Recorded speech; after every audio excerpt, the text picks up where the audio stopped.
The Diode SuperGP Champions Trophy is proudly brought to you by Digital Entertainment On Demand and their associate sponsors.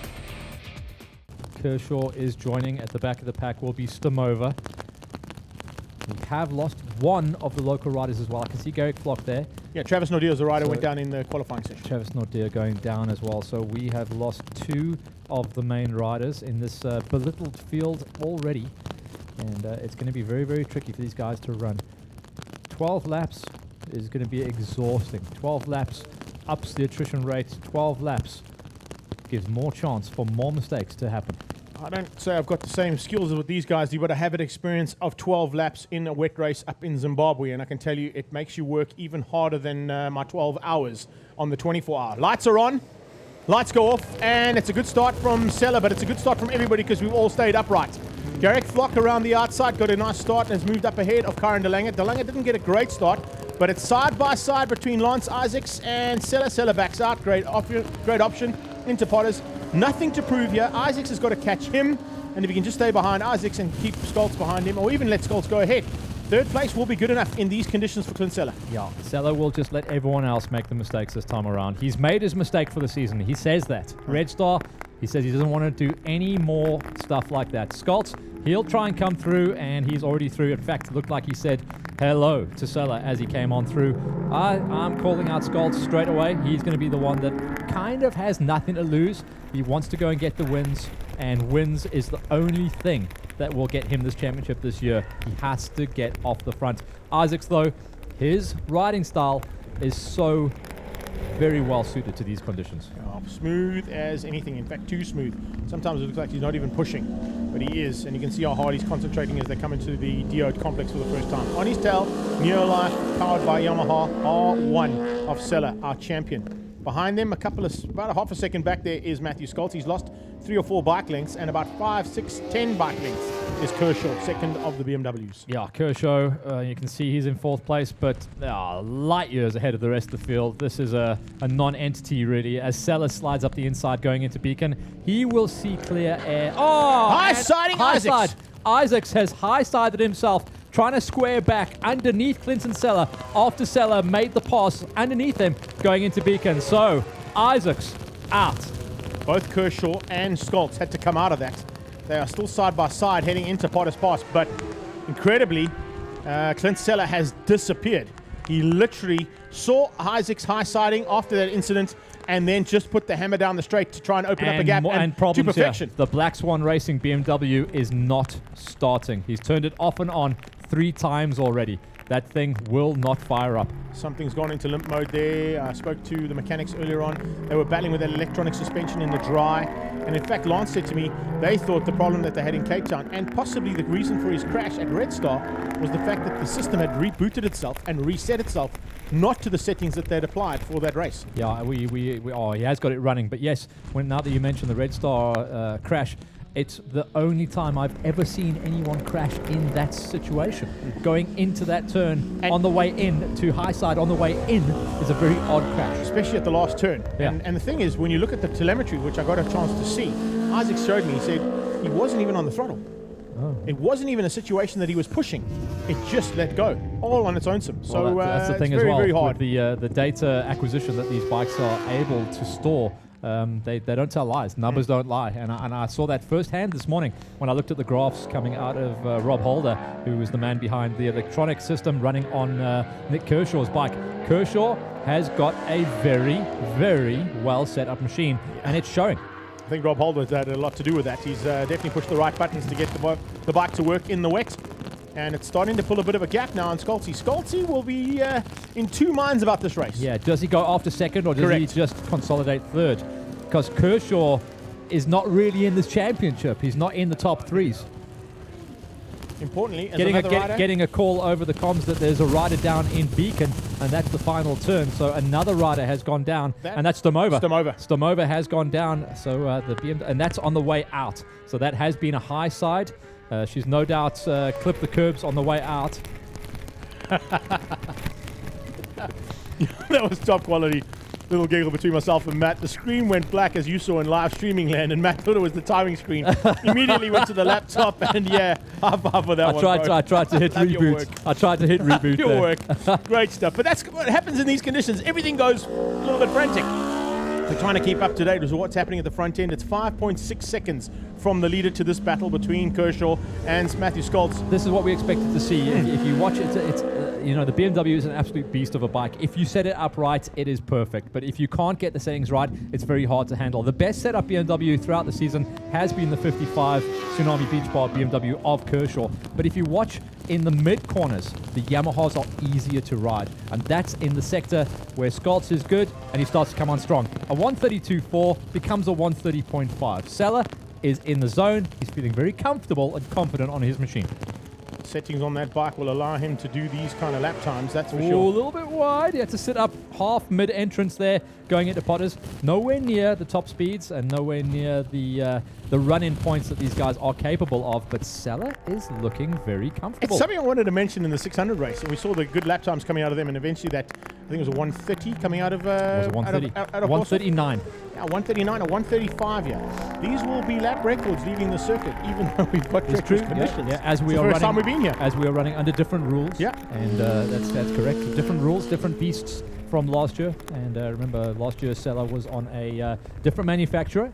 This year he's on the Neo Life powered by Yamaha. Last year on a Kawasaki, running under the Zank colors, I think it was at the stage. Zank Portable Shade, Zank Portable Shade. And look at Clinton Seller. He's looking very, very comfortable. He's doubled up the knee sliders. So when he looks like he's fully cranked over, he is measuring that with the angle of his knee. And I think this is one of the few times I've seen Seller really going after it in the wet weather. Just trying to open up a margin. I think if he gets a margin, he'll probably roll out ever so slightly. 10 seconds is where he's at right now. Yeah. There's Isaacs now starting to circulate. Still down in 7th place. He's looking a bit stiff on the bike. 35.8 out of him. 35.6 is coming out of Kershaw and Scholz. So he's running similar pace to the man in 2nd and 3rd place. But he's got to come from what is now 7th place and make up the 5 positions to catch them. Not going to be easy in these conditions. No recovery from Stomova. She got picked up and she's gone into the pits. Rider down in Beacon again. That might be Kershaw. White helmet, yeah, confirmed. Kershaw has gone down. So the Kershaw who was running with Scholz at the time, in fact, was running ahead of Scholz and obviously just a little bit over the limit. And once again, Beacon is the key corner here again. Well, one white helmet goes down. It's I think he runs a Shoei as well. Oh no, he runs an Arai. He runs an Arai, but step up the Shoei, man, because Karen De Lange has now moved into a podium position for his first outing at SuperGP. That's absolutely amazing. And Garrick Flock is in 4th place, so a good turnaround for his season. Sometimes you've got to take it when the luck goes bad the other way. You just got to stay in it. I'll correct you. Kershaw's spare helmet is a Shoei. Okay, he does run. He does run an Arai as his normal helmet. As his number 1 helmet. Yeah. You're correct. Clinton Seller, fastest race lap of the weekend, 129.3. He is untroubled and looks like he is very close to his dry times, actually. I just hope that they put the board out to tell him to ease off a bit, because you don't want to be doing the same things as what we saw in the 600s where they push a little bit too hard and then go down, which I think is exactly what happened there with this man down into Copacabana, the Tsunami Beach Bike BMW of Nicholas Kershaw. We better hope that there's no damage on that bike. He looks behind, and well, he might as well, because behind him is Isaacs, and there isn't an unassailable gap there. It's around about 18 seconds. So Kershaw comes in through gate and starts to try and figure things out. But it looks to me like Isaacs will be able to close him down. So the BMWs are really having a torrid time in these torrential conditions. Just have a squiz at... we've got somebody coming into the commentary booth just to give us some information about some lost property, which of course Ivan will be handling. We're not going to handle that one. So I'm just looking at the way that Kershaw is going through certain sections and watching the puddles grow. Yeah. You said it was going to do that. It's exactly what's happening out on track. Not easy conditions. In fact, getting worse and worse by the second. This is the shot coming onto the start-finish straight, and you can see why everyone's going down at Beacon. There is, as soon as you go wide, which is the normal line, you run out onto the rumble strip. The rumble strip is offering near on no grip, and I hate to say this, but the conditions are getting worse, Greg. Yeah, they are. Absolutely terrible conditions. I'm fully expecting a red flag to come out anytime soon. And remember, that call will be made by Sella. If he puts his hand up, we're done. He has to complete the 75% first, though, if he wants to make that call. So 75% of 12, I think, is about 9 laps. 8 or 9 laps, yeah. Cool. So up into the complex goes Karen de Lange, the Silverton Midas BMW S1000RR. This man started his racing career on a Triumph Daytona 675 and has just got better and better every time he climbs on a motorcycle. He actually started his career on a Kawasaki 250, actually. Yes, yeah. I'm saying his national championship career. Started his main circuit racing. His main national championship career on a Daytona. No, he's doing very well. And he's loving this BMW. As I mentioned earlier, he has gone really well in the other championship that he races in. Well, if you mention who's actually prepping the bike for him, then you'll understand why. You know, the guy who taught us how to ride superbikes around Squad Cops, called Dierwald Winterbach. He is a bit of a guru down there. Yeah, he certainly knows how to get a bike to work, that's for sure. Especially on a bike like that, because that bike has similar issues to what Lance Isaacs and Kershaw are battling with, and that's suspension. There's just, Isaacs isn't even pushing it, and there's movement on the back end there. That isn't bike setup. That is purely the amount of water. It's not a jet ski. There has to be something under those wheels. Yeah, well, at the moment, there's just liquid. If we were further down the road like we were supposed to be this weekend, then that is Aldous Cremanti in Port Elizabeth. The reason we got that change is due to the track breaking up so badly after the one round of the other national championship that took place there. And the call was made to come here. Now, if we were down there at the moment, I'd be saying to these guys, just keep an eye out for sharks, but because J-Bay's only down the road as well, and we've already had issues there with sharks. It is true. Just punch it in the back. There's enough water out there for them, that's for sure. All right, let's get back into this race. We have completed 6 laps of 12. We are past the halfway knuckle. Sella runs out front over Matthew Scholz by 22 seconds at the moment. Karen de Lange is in 3rd. Kershaw currently in 4th, but getting closed down by Isaacs. We look at the 600s as a 15-second margin between riders. It's about a 22 to 25-second margin between riders right now as they stand. So Isaacs, he's up to 5th. That's some good championship points, but not enough to close things down on Sella. Sella, with this ride, could be changing the whole outlook of this championship. If he's able to finish both these heats in these treacherous conditions in first place, there's not enough races for anybody to try and catch him, I don't think. No. You and I came out of Red Star looking at Scholz as his biggest threat, but knowing that Scholz basically had to take wins, Sella had to finish on the podiums. Yes. So if Sella is 2 notches up the road and bagging wins, no one's going to be able to come close to him now. Oh, It's not a foregone conclusion. No, mathematical still chances for sure. But it may get wrapped up at the next round based on this form. He can just keep it all together, and that's, I think, why he's trying so hard and possibly pushing it to the limit and beyond the limit even. Garrick Flock's found some form. He's running in 7th place, but he just turned in the 3rd fastest lap of the race. So he's starting to climb the ladder. Nicely done there from Flock. There you can see local man, Dylan Bowles. In fact, sorry, just down the road. Our timing sheet is actually showing that Garrick Flock did that lap on lap number 4 and has been a no-show since then. So it looks like off camera, we've lost Flock. So apologies for that call. Dylan Bowles stays out there. The reason Dylan Bowles is staying out there is he's the only Super M rider. So he's got Super M wrapped up here, and all he's got to do is finish. He's got to literally just finish another 2 laps and he'll be classified. Sella just crossed under our timing tower and goes into a slow lap and has rolled out of this completely. So he has done a classic Sella. First half of the race, he has dropped the hammer and done the stretch out. Now he's rolled off. He is just running a 1:36 now. Still a comfortable 19 seconds. The gap last time was 22. So that's not Scholz getting faster. That is Sella rolling out of that completely. I think actually a 1:36 tells me that was a bit of a mistake of a lap because he lost 7 seconds, and that's very un-Sella. Also, possibly your first call there is to roll out slightly. Just take it a little bit more ginger because it has got worse out there. So maybe conditions not conducive to running the lap times of 29s that we saw earlier on. Now that it's that much wetter, it's that much more water on the circuit, that many more puddles to deal with, he's not really going to have the opportunity to put in a pace of a 29.3. 36.9 might be all you can get. Yeah. Well, I say that, and then I look at what Scholz is doing on a 33.6. Everybody else is worse. Yeah, that's kind of why I called that one. But still the fastest lap, and that was, I think, 4 laps ago, where Sella was able to run a 1:29.3. Just amazing. Conditions are just terrible now. Absolutely awful. This is like in the middle of the night at the 24-hour race. This is just survival and very hard to run a sprint race in these kind of conditions. So Clinton Seller got the numbers going out there. At the bottom of the circuit, you can see that's De Lange and Isaacs. And Isaacs coming Isaac's up. a lap down, though. Yeah, remember. Isaac's coming up to unlap himself, actually. So Isaacs is actually running a higher number up there at the moment. In fact, I lie. Sorry. Isaacs is closing on De Lange. Isaacs is actually closing on De Lange because they have just completed 9. Who just crossed the line there? That's Matthew Scott's completing 9. That means Karen De Lange is coming to complete 9. No, I do. That's 100% right. Isaacs is 1 lap down. He will unlap himself. Yeah, he's coming to unlap himself. That's what So Lance Isaacs, unfortunately, going down right in the opening stages of this race. In fact, at the end of lap number 1, high siding out of Beacon Corner, where they're heading up to right now. And as they head up towards Beacon Corner, it's Karen De Lange just ahead of him as Isaacs closes in to possibly outbrake him. I think he'll push it too hard. He might just use the... I don't know if there's that much more power on that BM compared to Karen's, but Karen will probably be just hanging in there thinking, I've got to finish this. I'm in a podium position. Yeah, I think down the start-finish straight will show us how much the power differential is there. Isaacs, though, offline and right in the wake of Karen De Lange, pushed off to the left-hand side. Only reason he was running offline is so that he didn't get a face full of roost and spray that was coming straight off the bike out front. He's not going to want to make a big pass. He's not going to want to take any huge chances.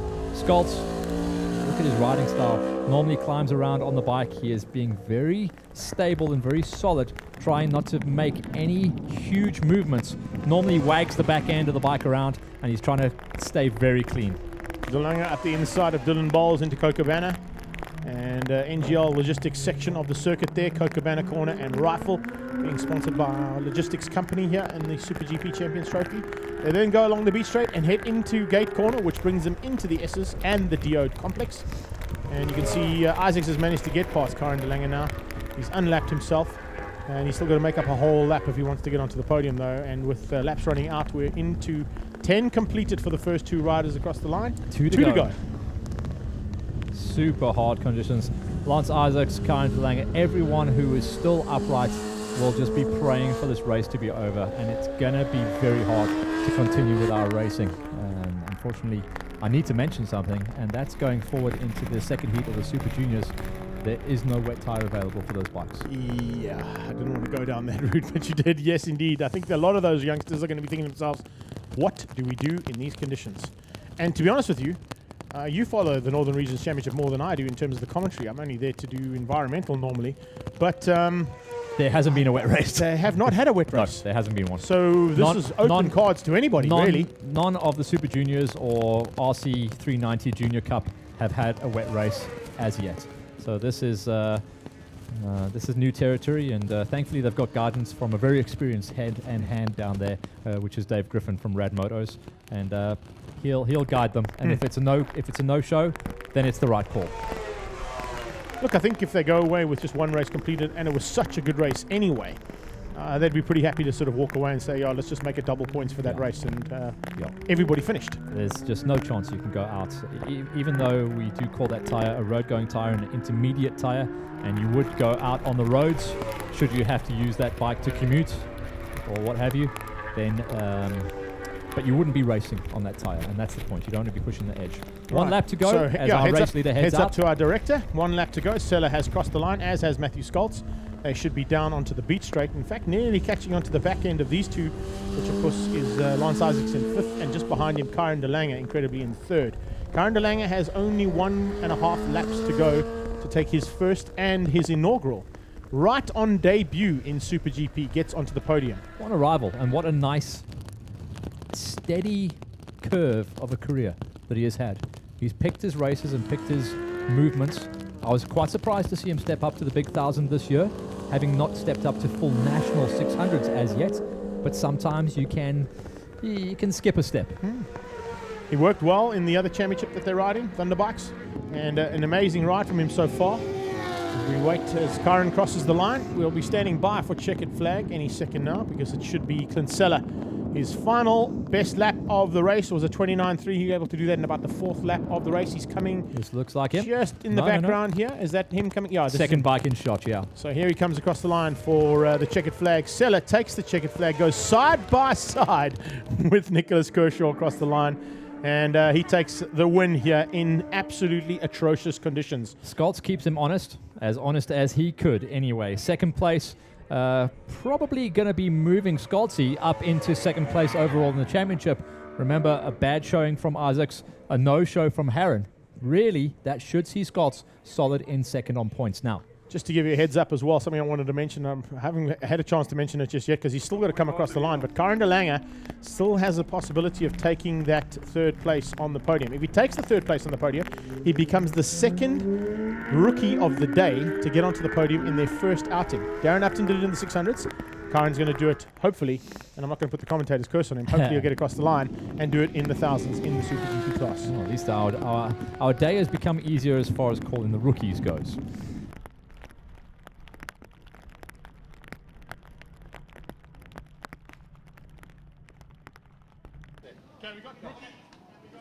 In first place, Mr. Andrew Koshagan from Border Motorsport Club, handing out to Kinsella.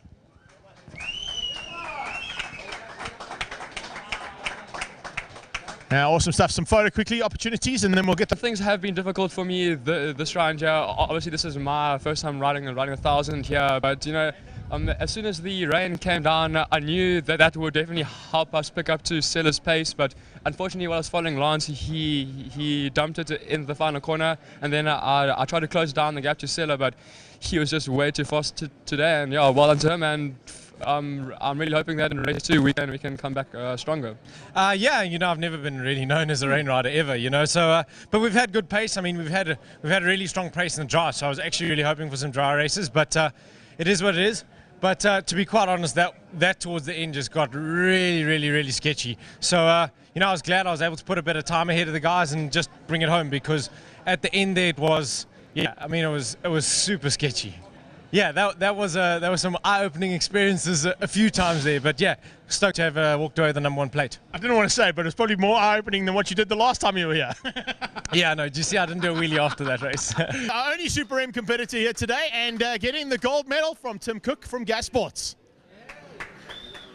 Congratulations, well done, buddy. It's my second time out in the rain, and yeah, with the wet tires, it definitely makes a big difference. And coming out of all the corners, like sideways and on the limiter, and it was bad, but it was actually nice, fun. I'm pity about the weather, but safety comes first. And then just quickly, a huge thanks to Turnskill Engineering, RSA Racing, and Burks and Adolph for lending me their bike for the weekend. It was awesome, great fun. Gas Sports, that goes to Gilbert Parsons from the MTech Racing Team, representing Yamaha South Africa. Another great day for the Yamaha brand, and I'm sure that you're going to represent for Peter and the team. Yes, we're thankful for the Yamahas. They really put us right at the top of the steps again, first and second, as you can see. Unfortunately, all our riders went down this weekend, but we all back up and we'll bounce back for the next one. Well, Greg, what can you say about today that hasn't already been said? It's been a wild and woolly one. The first race of the day, pretty much okay for the Super Juniors, and right at the end of that, the rain pulled in. It was predicted to arrive at 1 o'clock. It came a little bit earlier than that, and it just stomped us right at the beginning of the Super 600s. Yeah, unfortunately, nothing we can do about it. Great call from the COC from a safety point of view. Gives us an opportunity to go to Red Star and try and do some more damage to this championship, because we thought things might get wrapped up here for a certain championship.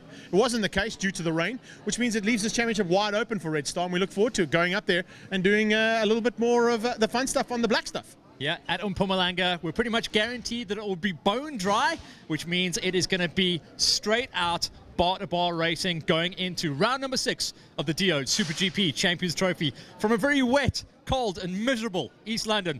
We'll see you next time. The Diode SuperGP Champions Trophy is proudly brought to you by Digital Entertainment On Demand and their associate sponsors.